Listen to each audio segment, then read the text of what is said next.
Buenos días, hermanos.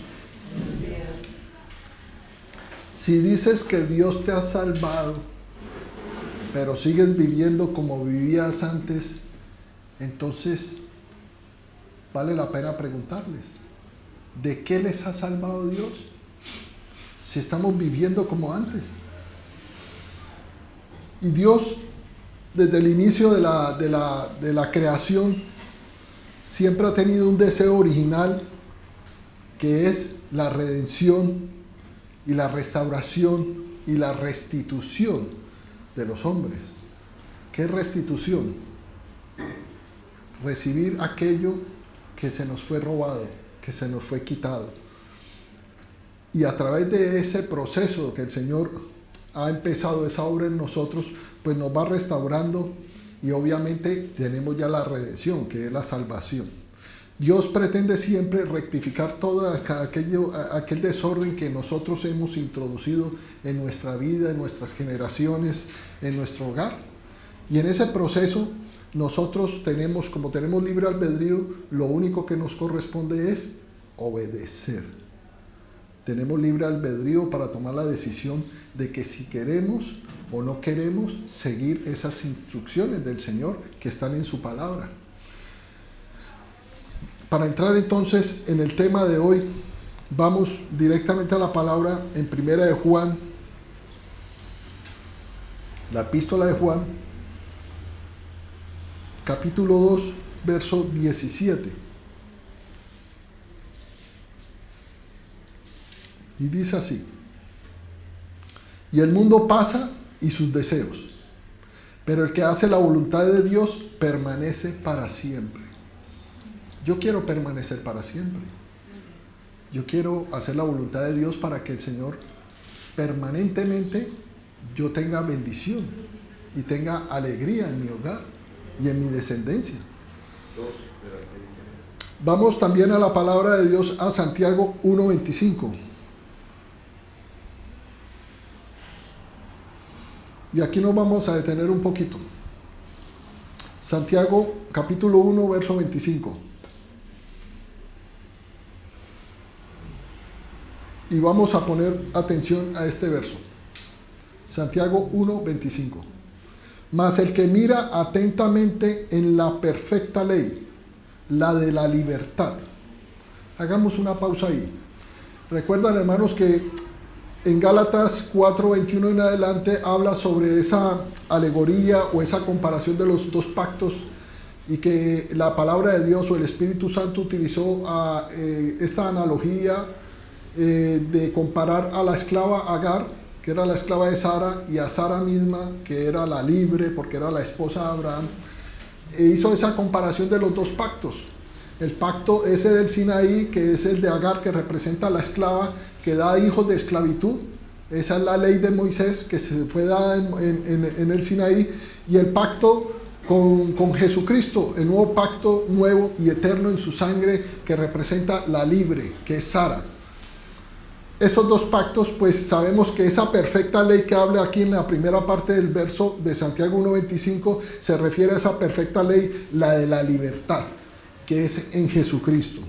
Y sigue el verso diciendo, estamos en Santiago 1:25, y persevera en ella.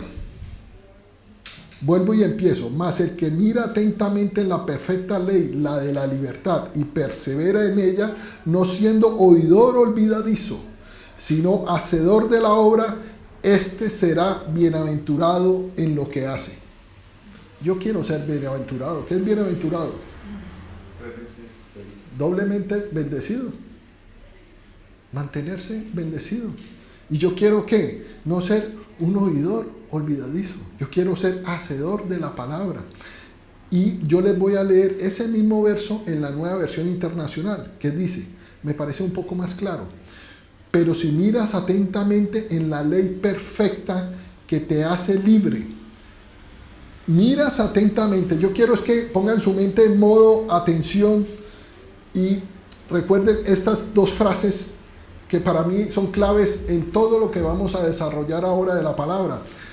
En el verso, en la Reina Valera que tienen ustedes, dice, el que mira atentamente en la perfecta ley. Y en la nueva versión internacional dice, pero si miras atentamente, mirar atentamente, prestar atención de lo que dice Dios a través de su palabra, es la clave para no pecar contra Dios.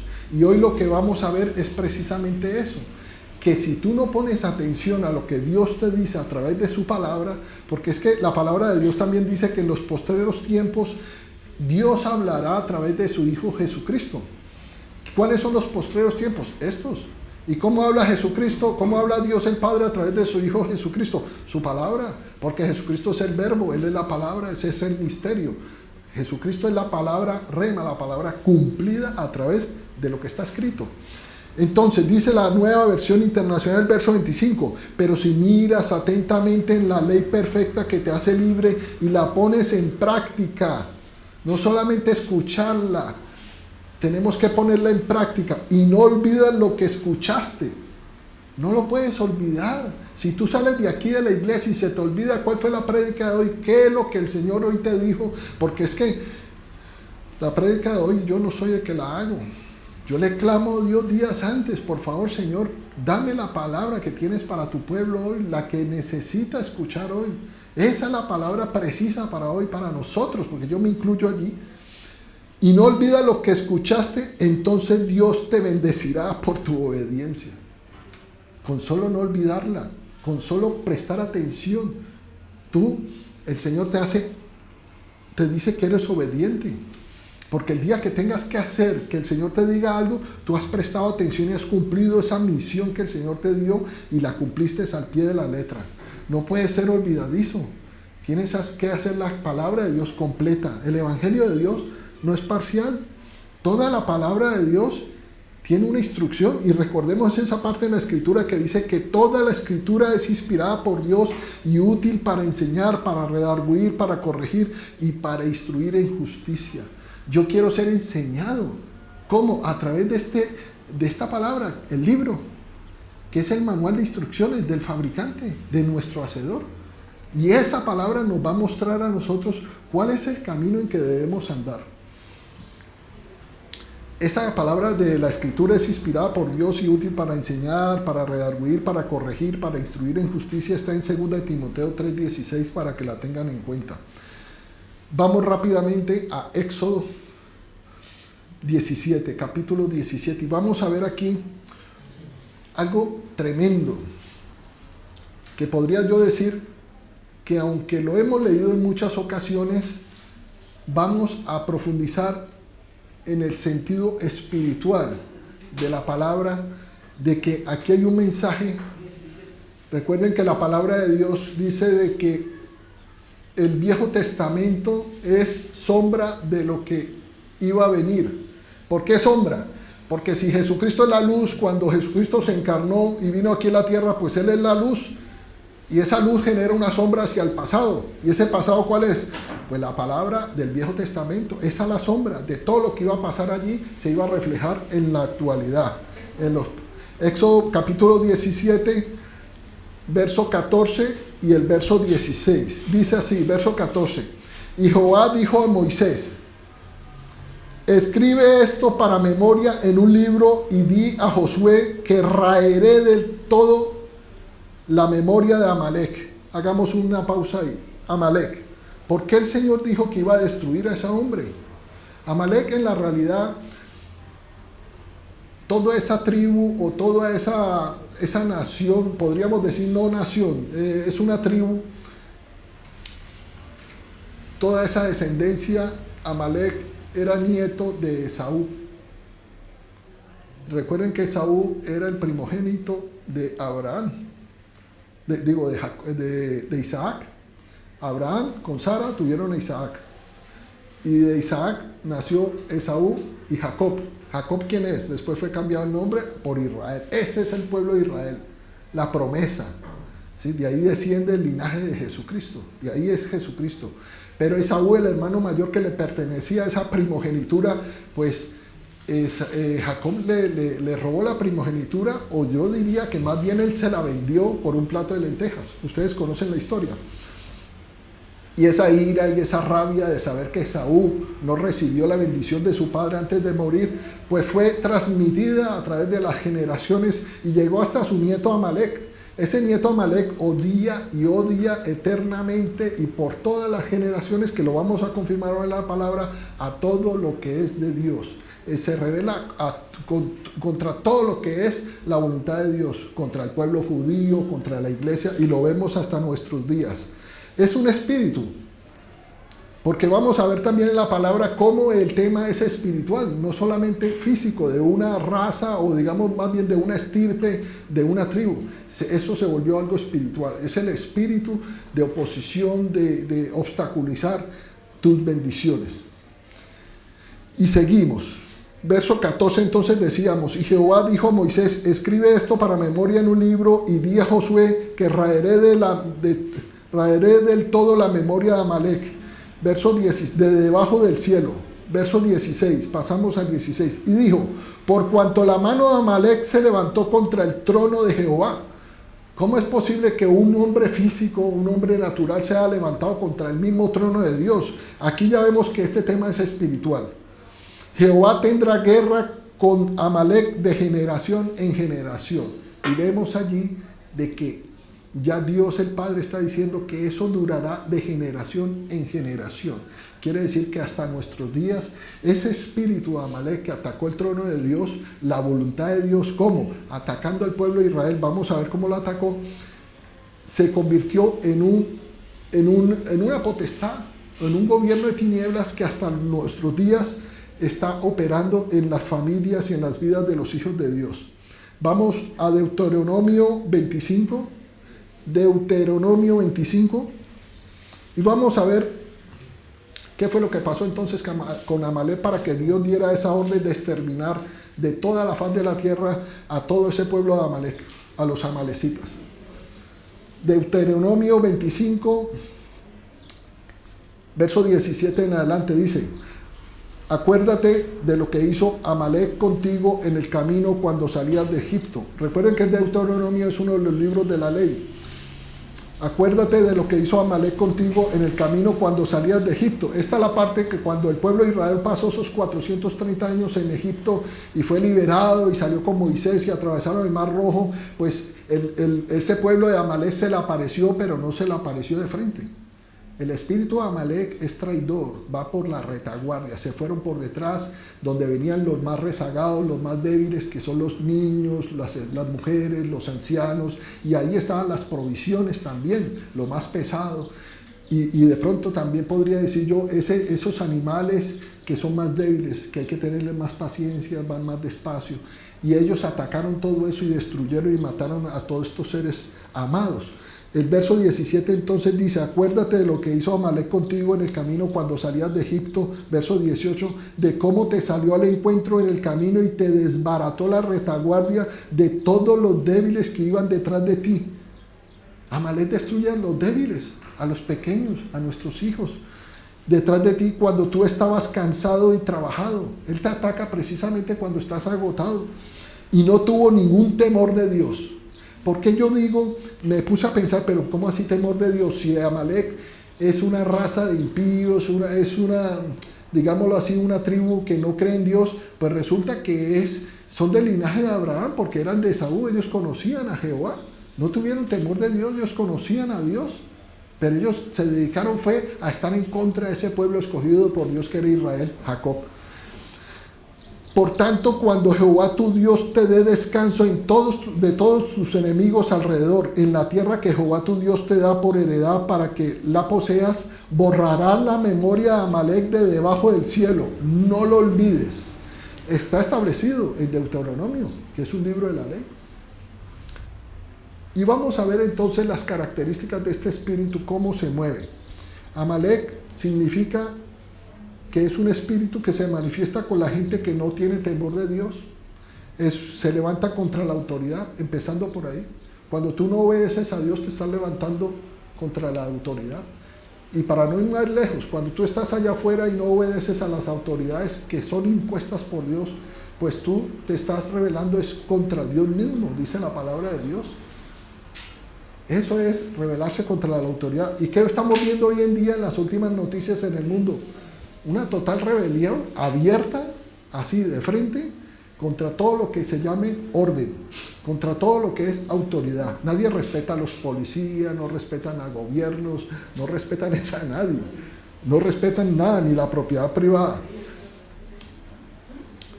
Es un espíritu sutil que se levanta contra los propósitos que Dios tiene para tu vida, para tu hogar y tu descendencia.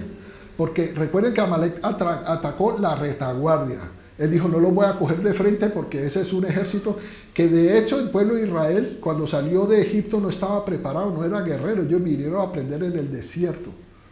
Ellos se volvieron guerreros y se entrenaron en el desierto. Ellos cuando salieron eran personas comunes y corrientes, débiles. Este espíritu ataca a tu hogar, tu familia, tu pareja, a tus niños, a tus pequeños. Eso es lo que hace. ¿Cómo? A través de rebelarse contra ti, a través de los pecados, pone sus trampas. También ataca el área económica de la familia. Es lo que más les gusta, porque ellos destruyeron todas esas provisiones que venían en la retaguardia. Se roba todo el fruto de tu trabajo.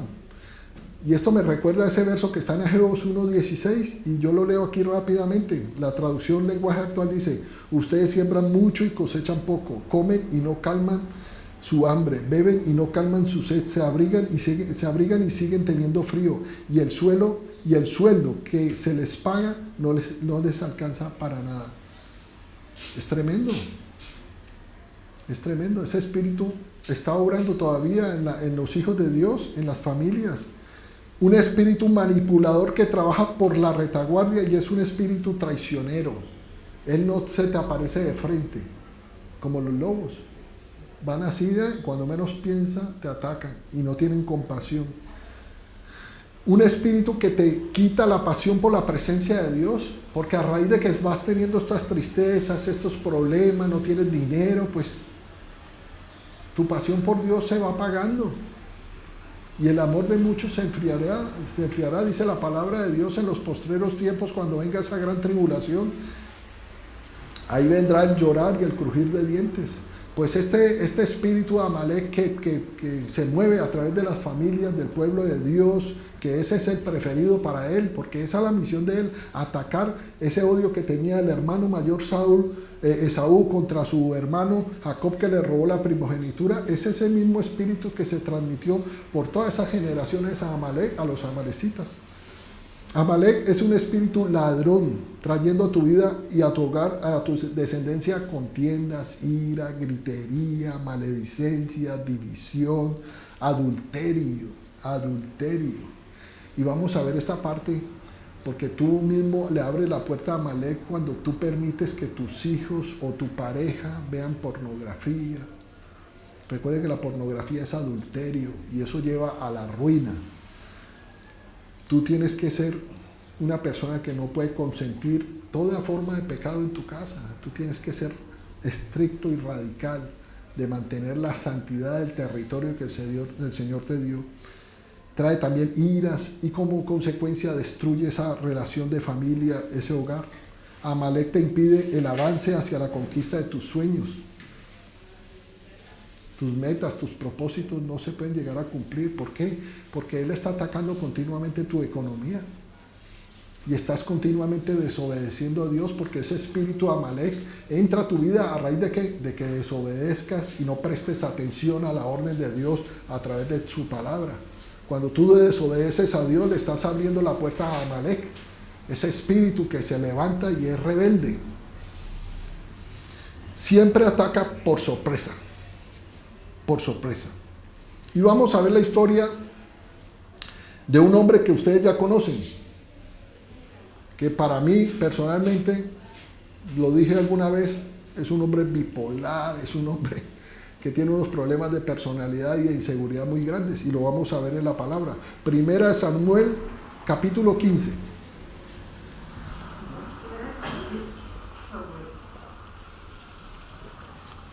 Primera de Samuel, capítulo 15. Y esta es la historia del rey Saúl. Para entrar en contexto, El pueblo de Israel quería ser como las otras naciones vecinas que tenían su propio rey, y un día le dijeron al profeta Samuel, porque Dios dirigía al pueblo a través de sus profetas, a través de jueces, eran profetas, sacerdotes, y les decía qué es lo que debían hacer, por dónde deberían tomar, qué deberían hacer para seguir adelante y prosperar. Pues se aburrieron del profeta Samuel y le dijeron, queremos rey. Y Samuel se entristeció y les dijo, no pidan eso, porque un rey va a traerles a ustedes tiranía, se va a enseñorear de ustedes, él se va a enriquecer a costa de ustedes, les va a pedir tributo, va a coger a sus hijos e hijas para su palacio. Y bueno, les dijo lo que iba a llegar a pasar, y eso fue lo que pasó. Y Samuel entristecido, fue a consultarle a Dios, y Dios le dijo, no te pongas así, no te preocupes, haz lo que el pueblo te está pidiendo. En la realidad no te han desechado a ti, sino a mí. No quieren que yo siga siendo su rey. Cuando tú desobedeces a Dios y te llama más la atención las cosas del mundo, tú lo que le estás haciendo es eso al Señor. Le estás diciendo al Señor, no quiero que tú gobiernes mi vida. Yo quiero ser como esas naciones vecinas. Quiero ser como el mundo. Y eso es lo que trae la destrucción de todo ese pueblo de Israel. Entremos entonces en materia. 1 Samuel capítulo 15, verso 1. Dice así: después Samuel dijo a Saúl, Jehová me envió a que te ungiese por rey sobre su pueblo Israel. Ahora pues está atento. Esta frase es clave, estar atento. Lo que decíamos en el verso de arriba, que decía, mira atentamente, o el que mira atentamente en la perfecta ley de la libertad. Aquí se repite esa misma palabra. Está atento a las palabras de Jehová. Pero antes de entrar en el tema, Saúl, recordemos de que Saúl fue escogido por Dios de una manera, Dios sabe cómo hace sus cosas. Saúl era un hombre parecido, de buen parecer, dice la palabra de Dios que en Israel no había hombre más hermoso que él, y todas las personas, el que mayor estatura tuviera, le llegaba al hombro. Era el más alto de todo el pueblo de Israel. Era fornido, bien parecido y hermoso, dice la palabra de Dios. El Señor lo que les entregó es la apariencia, que era lo que ellos querían. Ellos, cuando vieron que era Saúl, les llamó la atención y dijo, este es el que nos va a representar, este es nuestro rey, viva el rey. Y eran felices. Pero después ustedes van a ver quién escogió Dios como rey de Israel. Después de que desechó a Raúl, escogió a David, uno pequeñito, bajito, un niño de 14, 16 años. Tal vez no era de buen parecer, pero él lo que veía era el corazón. Porque de hecho Samuel, cuando fue a ungirlo, él veía a los hermanos de David, eran gigantes, y dijo, estos son. ¿Por qué? Porque también Samuel tenía esa percepción de que un rey debería ser bien aparente. Y nosotros no tenemos por qué mirar las apariencias. El Señor nos dio aquí una lección a través de Saúl. No sirve para nada la apariencia, la estatura, el poder, tus conocimientos delante del Señor, eso es desechado. El Señor lo que necesita es tu corazón. Y vio que el corazón de Saúl no era perfecto delante de Dios, y vamos a ver que era un hombre que en la realidad no le creía a Dios, aunque al principio empezó a obrar bien, pero después se apartó de Dios. Y vamos a entrar, verso 2. No, en el verso 1 estábamos finalizando, está atento a las palabras de Jehová. Esa palabra atento, esa frase, tengámosla en cuenta. Verso 2, así ha dicho Jehová de los ejércitos. Aquí le da al Señor la primera orden militar, porque para eso eran los reyes, para llevar a sus pueblos a ganar guerras. Eso eran los reyes. Y aquí le dio su primera encomienda, su primera tarea a Saúl. Así ha dicho Jehová de los ejércitos, yo castigaré lo que hizo Amalek. Aquí otra vez entra en escenario Amalek. Lo que hizo Amalek a Israel al oponérsele. Ese es el trabajo principal de Amalek, de ese espíritu, la oposición. Al oponérsele en el camino cuando subía de Egipto. Verso 3, ve pues y hiere a Amalek. La palabra de Dios, cuando dice hiere en el Antiguo Testamento, quiere decir herir de muerte, mátalo. Ve pues, hiere a Amalek y destruye todo lo que tiene, todo. y no te apiades de él. Mata a hombres, mujeres, niños y aún a los de pecho, vacas, ovejas, camellos y asnos. Tremendo aceptar hoy en día eso, de que el Señor manda a matar hasta niños de pecho y a niños. Pero si vamos a trasladar esto al mensaje que en la realidad tiene como contexto espiritual, eso pequeño es también ese pecadillo pequeño que tú estás consintiendo en tu casa, en tu familia, en tus hijos. Tú tienes que ser radical. Toda forma de pecado no la puedes permitir en tu hogar.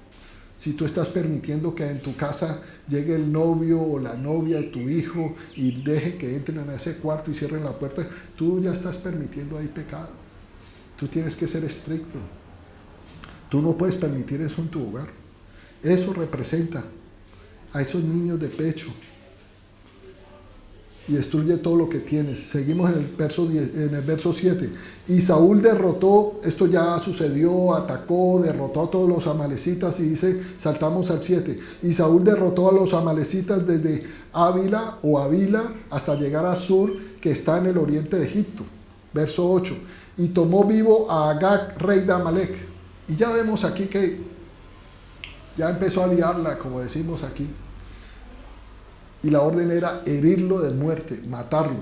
Y dijo, tomó vivo a Agag, rey de Amalec, pero a todo el pueblo mató a filo de espada. Y Saúl y el pueblo perdonaron a Agag y a lo mejor de sus ovejas y del ganado mayor, de los animales engordados, de los carneros y de todo lo bueno. Empezaron a ver lo material, esas cosas del mundo que nos atraen. Empezaron a traer eso que el Señor, este botín de guerra era maldito, porque el Señor dio orden de destrucción, era anatema, y ellos empezaron a coger de esas cosas que a sus ojos les era atractivo. Ese es el deseo de los ojos. El pecado de Eva, ¿cuál fue? Ese. Le fue atractivo a sus ojos, y pecó, y comió del fruto. El deseo de los ojos, que es el mismo adulterio, es la misma pornografía. Cuando tú deseas en tu corazón a la mujer que no es tuya, ya has adulterado. Todo lo bueno y no lo quisieron destruir, mas todo lo que era vil y despreciable lo destruyeron. Verso 10. Y vino palabra de Jehová a Samuel diciendo, me pesa haber puesto por rey a Saúl, dijo Dios, porque se ha vuelto de en pos de mí, o sea, se ha vuelto rebelde, se ha levantado contra mí, y no ha cumplido mis palabras.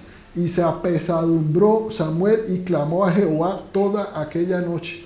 Y digo yo, el rey Samuel tenía todo para ser un hombre bendecido, ser un hombre próspero y ser un hombre de éxito delante de Dios. Tenía un profeta, tenía un pastor que oraba por él. Pasó toda la noche en ayuno y de oración, dice aquí Samuel, por el pecado que acababa de cometer Saúl. Esa es la iglesia. Ese es el principio de pararse en la brecha. Samuel se paró en la brecha por Saúl, para que Dios no lo desechara, para que Dios no lo destruyera. Ese es el pastor de la iglesia.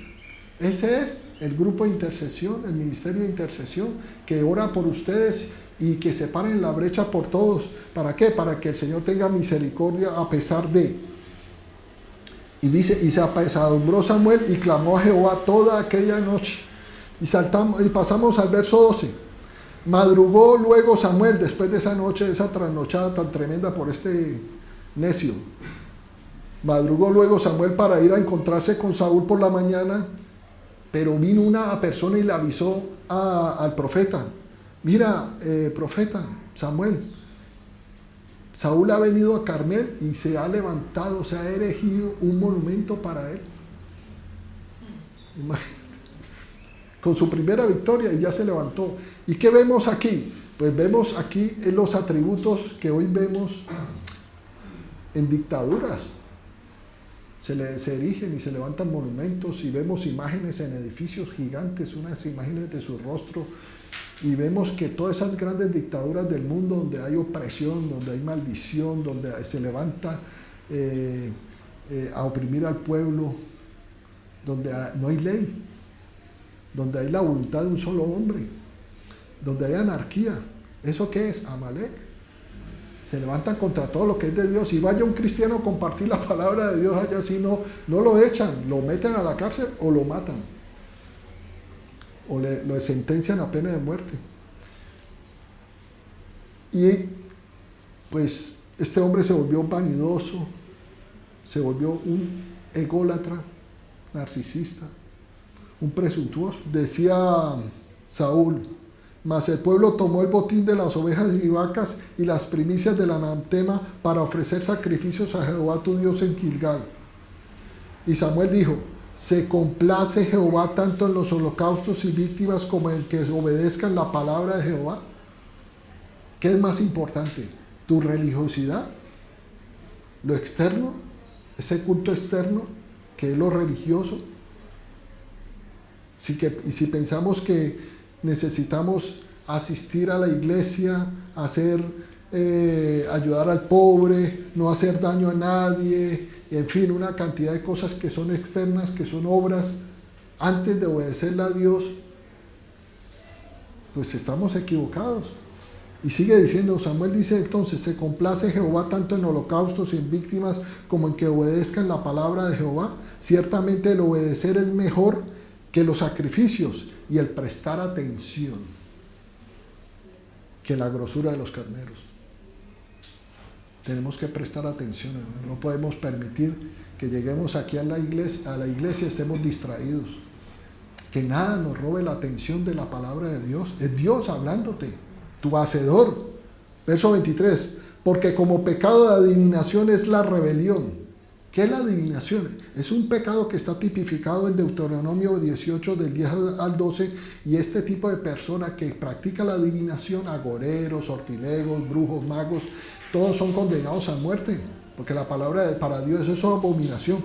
Y dice: como pecado de adivinación es la rebelión, y como ídolos e idolatría la obstinación. ¿Y qué era Saúl? Un obstinado. Por cuanto tú desechaste la palabra de Jehová, Él también te ha desechado para que no seas rey. Ya el Señor le estaba advirtiendo que ya lo iba a pasar y no iba a permitir que eso sucediera. ¿Qué es obstinado? El diccionario dice que obstinado es una persona que no puede ser persuadida o convencida. No se puede convencer a esa persona obstinada, que se aferra a una idea o una conducta determinada sin una razón suficiente para mantenerse inquebrantable en una decisión tomada, manteniendo excesivamente firme una idea, intención u opinión, generalmente poco acertada. Generalmente sucede esa idea de ese obstinado por lo general no es acertada, sin tener en cuenta otra posibilidad, o sea que no va a escuchar a nadie. Pues eso es el obstinado. El obstinado es lo que él diga. Es una persona terca, testaruda, intransigente, es un necio. Y seguimos avanzando y vamos a ver otra embarrada que cometió Saúl. Para terminar, esa es Primera de Samuel, capítulo 13. Rápidamente yo la leo. Este es el momento en que el hijo de Saúl atacó un campamento filisteo y se alborotaron los filisteos como hormigas y pasaron la voz todo ese campamento a todos los ejércitos en toda la nación, y los filisteos se armaron de nuevo y sitiaron a los hebreos, a los israelitas, y estos israelitas empezaron a desertar del miedo, porque dice la palabra que el ejército filisteo no se podía ni siquiera contar, eran millares, y los iban a exterminar. Y Samuel, vemos aquí en la palabra que le dio una orden a Saúl y le dijo: espera aquí en este lugar con tu ejército 7 días, y no puedes entrar a la guerra hasta que yo venga y hagamos los sacrificios de paz a Dios para que te prospere en este combate, en esta batalla. Y dice el verso 8: y él esperó, ¿quién? Saúl, 7 días conforme al plazo que Samuel había dicho, pero Samuel no venía a Gilgal, no venía, y el pueblo se le desertaba. Entonces, verso 9, dijo Saúl: traedme los holocaustos y las ofrendas de paz, y ofreció él mismo los holocaustos. Y eso delante del Señor es abominación. El único que puede ofrecer holocaustos es el sacerdote.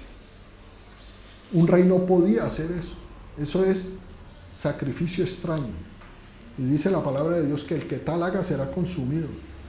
Verso 10. Y cuando él acababa de ofrecer el holocausto, he aquí Samuel que venía.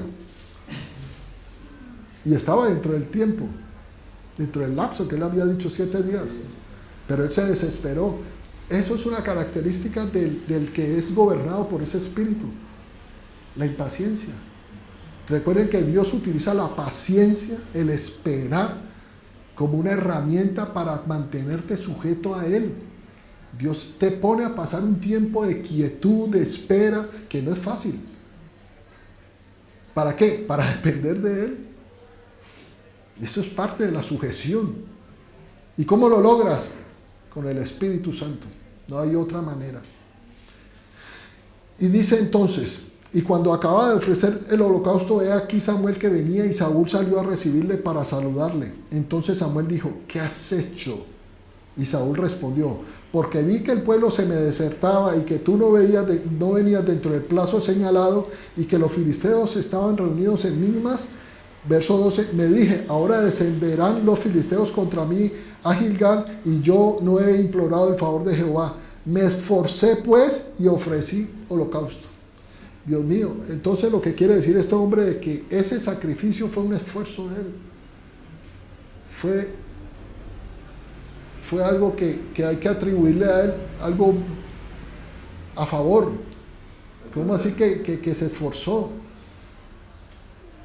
Eso es otra característica del necio. Verso 13, entonces Samuel dijo a Saúl, locamente has hecho, no guardaste el mandamiento de Jehová tu Dios que él te había ordenado, pues ahora Jehová hubiera confirmado tu reino sobre Israel para siempre. Es decir, que el pecado, cuando no mató a Amalek, ya por ese tiempo de intercesión que entró toda la noche, el profeta, el pastor de él, la iglesia, que intercede por ti, que se para en la brecha por las ovejitas de esta congregación, pues el Señor ya había determinado darle otra oportunidad. Tanto es así que le dijo, pues ahora Jehová hubiera confirmado tu reino sobre Israel para siempre. Es decir, te hubiera perdonado. Si lo hubieras hecho bien esta tarea, el Señor no te iba a quitar del reino. Se había arrepentido de haberlo destituido antes. Y dice en 1 Samuel, rápidamente lo leo, capítulo 16, verso 14, y el Espíritu de Jehová se apartó de Saúl, el Espíritu Santo, y le atormentaba un espíritu malo de parte de Jehová. Vino sobre él un angustiador, un espíritu angustiador. Segunda de Samuel, capítulo 1. Este es el relato que ya es la muerte de Saúl. Se levantó todo ese pueblo, ese ejército filisteo, y destruyó y atacó a todo el ejército de Israel. Y el mismo Saúl vio con sus propios ojos cómo le mataron sus 3 hijos, Jonatán, Abinadab y este otro. Con sus propios ojos un padre ver a sus hijos cómo eran muertos. Tremendo, ¿no? Y Saúl quedó herido de muerte y trató de huir, pero vio de que ya no era posible, que él estaba muy mal herido. Entonces llegó y le dijo a su escudero que sacara la espada y lo matara. Pero el escudero dijo, no, yo no voy a hacer eso. ¿Cómo voy a matar a mi señor, al ungido de Jehová? Y no le quiso obedecer esa orden. Entonces Saúl sacó su propia espada y se tiró sobre ella y se suicidó. Entre comillas se suicidó, porque en la realidad no murió. Y el escudero, creyendo que estaba muerto su rey, pues ese sí también se tiró sobre su espada y se mató. Y aquí cuenta la historia de que llega un hombre que pasaba por ese momento y vio lo que estaba pasando cuando Saúl se echó sobre su espada. Pues este hombre llegó donde David, que estaba escondido porque él era perseguido, todos esos años fue perseguido por Saúl, y se fue a llevarle la corona y el anillo que tenía Saúl, y él dijo, uy, se lo va a llevar a David, y se fue feliz a darle esa noticia. Y llegó donde estaba David escondido, y dice este hombre y le cuenta la historia. Mira, mi señor, el rey Jonatán acaba de morir y el rey Saúl. Entonces David le dijo, ¿cómo sabes tú eso? Y él le empieza a contarle la historia y le relató. y dice que él vio a Saúl cuando se tiró sobre su espada y se enterró, y le cuenta la historia, y dice en 2 de Samuel capítulo 1 verso 8 en adelante, dice verso 8: y Saúl me preguntó, ¿quién eres tú? Y yo le respondí, soy amalecita. Soy amalecita. Y el rey Saúl le dijo, ¿quién eres tú? Soy amalecita. Hasta la muerte lo rodeaban los amalecitas. Hasta el último momento de su vida. Y si tú no obedeces a Dios, de raer de tu vida, de tu casa, de todos tus territorios, a ese espíritu de Amalek que se levanta cuando tú das la oportunidad y desobedeces a Dios, ese espíritu entra a tu casa, a tus territorios. ¿Cuándo? Cuando tú no obedeces y no prestas atención a la palabra y la cumples. Cuando eres mediocre y te conviertes en un rebelde, ahí viene ese espíritu a moverse en tu hogar y no te va a abandonar y va a estar hasta el último día de tu existencia. Así le pasó a este rey Saúl, y le dijo este hombre, yo soy, y yo le respondí, soy amalecita. Verso 9, él me volvió a decir, te ruego que te pongas sobre mí y me mates, porque se ha apoderado de mí la angustia, pues mi vida está aún toda en mí. Verso 10, yo entonces me puse sobre él y le maté. O sea, ¿quién mató a Saúl? Una amalecita. Porque sabía que no podía vivir después de su caída, y tomé la corona que tenía en su cabeza y la argolla que tenía en su brazo, diría yo más bien la argolla que tenía en su mano, y la he traído acá a mi señor. Y cuenta la historia que David apenas supo que eso era lo que había sucedido y vio la corona, rasgó sus vestiduras y le dijo, por cuanto tu boca ha confesado que has matado al ungido de Jehová, tú morirás. Y le dio la orden a uno de sus valientes, mátalo. Y mataron a ese amalecita, porque David sabía que había una orden de Dios desde Moisés, que había que exterminar este pueblo. Es un pueblo maldito. Entonces, ¿qué es la rebeldía? La rebeldía es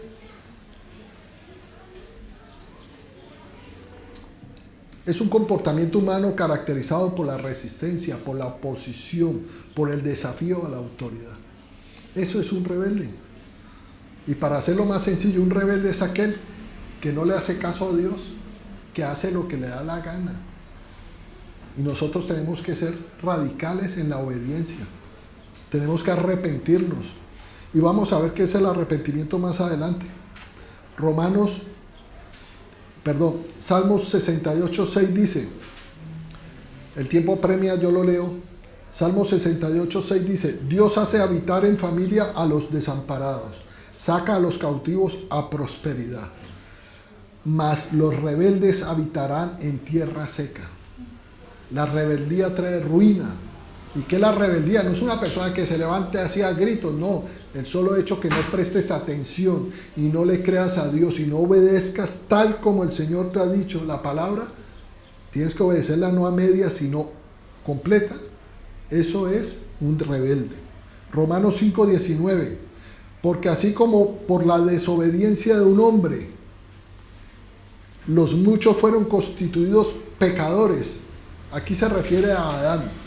Ese solo hombre trajo toda la maldición y toda la destitución de la gloria de Dios a causa de ese hombre, de nosotros. Sigue diciendo la parte final del versículo. Así también por la obediencia de uno. ¿Quién es ese uno? Jesucristo, que obedeció y se hizo obediente hasta la muerte. Y dice la palabra de Dios que Jesucristo aprendió la obediencia. Él no es que soy obediente automático. No, él aprendió la obediencia. Y le costó. Por la obediencia de uno, Jesucristo, los muchos serán constituidos justos. Está en futuro. Eso es. El principio de Jesucristo es la obediencia. Y el principio de Satanás, ¿qué es? La desobediencia, la rebeldía. El rebelarse contra Dios. Fue el primero que se rebeló contra Dios. ¿Y qué necesitamos nosotros entonces para arreglar este asunto? Pues la única manera es contar con el poder de Dios. ¿Y cómo lo obtenemos? Ese poder, esa relación con Dios en intimidad a diario. Esa es la solución y la fórmula. A muchos les encantan las fórmulas y esta es una de ellas. Relación íntima con Dios a diario. Es la única manera que nosotros podamos obtener ese poder. Si Jesucristo, que es nuestro ejemplo a seguir, entregó totalmente su confianza al Espíritu Santo, porque recuerden que Él se hizo 100% humano, se despojó de ser Dios. Él aquí cuando estaba en la tierra, Él era 100% hombre. Él se despojó, dice la palabra de Dios, y en esa condición de hombre se hizo siervo. O sea, se humilló mucho más. Y se humilló y llegó hasta la cruz en obediencia. ¿Qué hizo el Señor? Confió 100% en el Espíritu Santo. Y a través del Espíritu Santo, dice la palabra, que Él pudo llegar a la cruz. Nosotros tenemos que hacer lo mismo. Queremos ser obedientes y cumplir esa misión que el Señor nos encomendó aquí en la tierra. Es contar con el Espíritu Santo. ¿Y cómo lo obtenemos? Ya lo tenemos, pero necesitamos acrecentar y avivar ese fuego que habita en nosotros. ¿A través de qué? De una relación con Dios el Padre en el lugar secreto a diario. No necesitamos ganarnos el favor de Dios con acciones perfectas. Nosotros somos imperfectos mientras habitemos en este cuerpo. Pero ¿qué sucede? Si tú estás empezando en los caminos del Señor, pues se acepta que tengas un cierto nivel de ignorancia sobre la palabra de Dios y sobre lo que es Dios y lo que Dios quiere que hagas en tu vida. Se acepta hasta cierto punto. Pero el problema es cuando tú te mantienes en esa ignorancia. Tú tienes que instruirte en la palabra de Dios, obtener el conocimiento de Dios para no pecar contra Él. Necesitamos también es admitir la necesidad de que Él es importante en nuestra vida, de que lo necesitamos a Él, porque si no tenemos una necesidad, pues difícilmente vamos a querer seguir a Dios. Por eso muchas veces el Señor nos mantiene en cierta necesidad para depender de Él. Arrepentirnos de nuestros pecados, aceptar lo que Jesús hizo por nosotros y buscar hacer la voluntad del Padre con el poder del Espíritu Santo. ¿Qué es arrepentimiento? Arrepentimiento es tomar otro camino.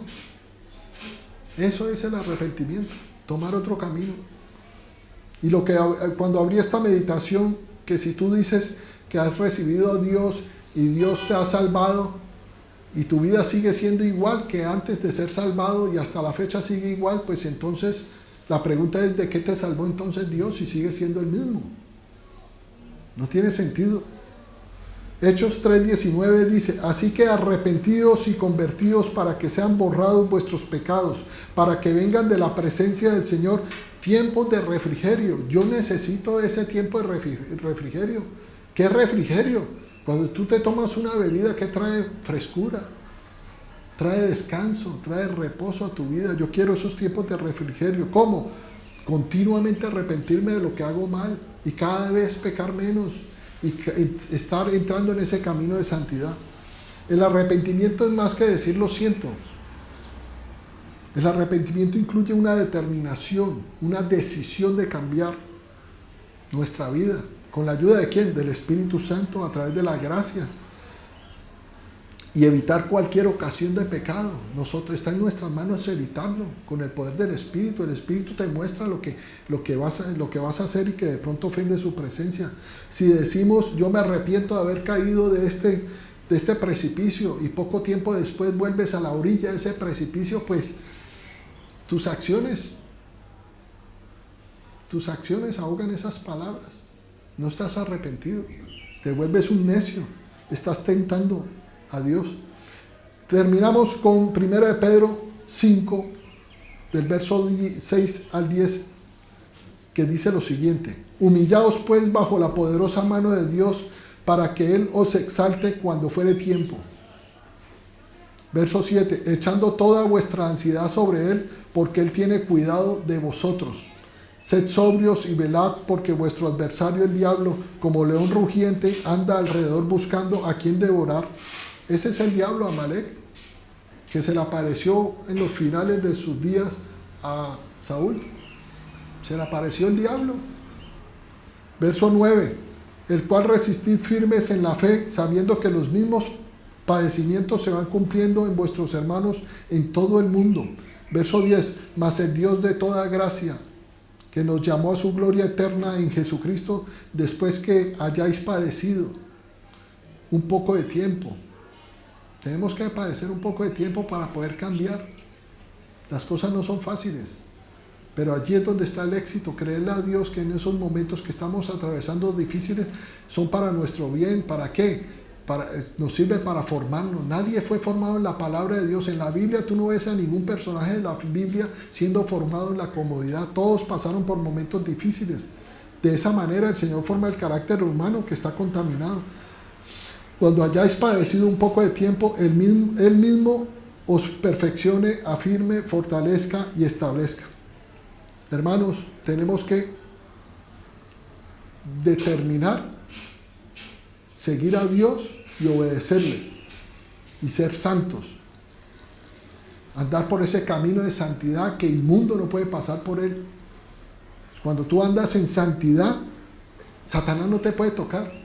Cuando tú haces la voluntad de Dios, Satanás no te puede tocar. Amén, hermanos. Amén. Que el Señor los bendiga.